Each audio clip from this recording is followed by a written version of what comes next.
महेश और भूत की कहानी। एक छोटे से गांव में महेश नाम का एक लड़का रहता था। महेश गरीब था, लेकिन बहुत ही मेहनती और ईमानदार था। वो हर दिन अपने छोटे से खेत में काम करता था और कभी किसी से कोई मदद नहीं मांगता था। उसका सपना था कि वह एक दिन बड़ा आदमी बनेगा और अपने गांव की स्थिति बदल सकेगा। गांव के पास एक पुराना और सुनसान महल था, जिसे लोग भूतिया महल कहते थे।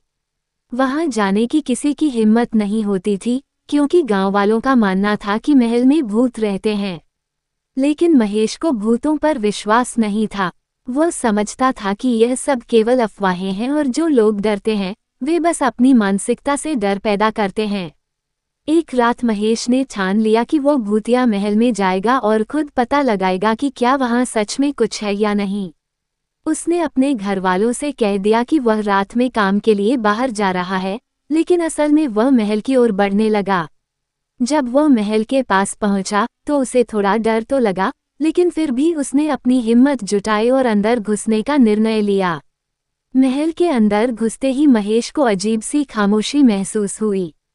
सभी दरवाजे और खिड़कियां बंद थीं और अंदर अंधेरा था। उसने अपनी जलती हुई मशाल को आगे बढ़ाया और धीरे धीरे महल के अंदर की ओर बढ़ता गया। महेश के कदमों की आवाज गूंज रही थी और उसकी धड़कन तेज हो रही थी। वह जैसे ही एक कमरे में पहुंचा, उसे कुछ अजीब सा महसूस हुआ। अचानक कमरे के अंदर एक घनी धुंध छा गई और कुछ आवाजें सुनाई देने लगीं। महेश ने देखा कि एक धुंधली आकृति सामने आ रही थी। वह डर के बजाय चुपचाप खड़ा रहा और आकृति से पूछा, तुम कौन हो? आकृति ने जवाब दिया, मैं वह भूत हूँ जिसे तुम डर के नाम पर सुनते आए हो। लेकिन मैं भूत नहीं, बल्कि एक आत्मा हूँ जो इस महल में कई सालों से बंधी हुई है।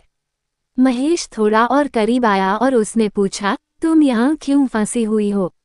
आत्मा ने बताया कि वह एक समय में इस महल के मालिक की पत्नी थी, लेकिन एक दिन किसी ने उसे धोखे से मारा और उसका आत्मा इस महल में बंध गई।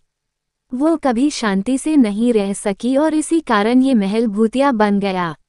महेश ने आत्मा से कहा, तुम्हें शांति मिलनी चाहिए, मैं तुम्हारी मदद करूंगा। महेश ने महल के पुराने दस्तावेजों को खंगाला और आखिरकार उस व्यक्ति का नाम ढूंढ निकाला जिसने उस आत्मा को धोखा दिया था।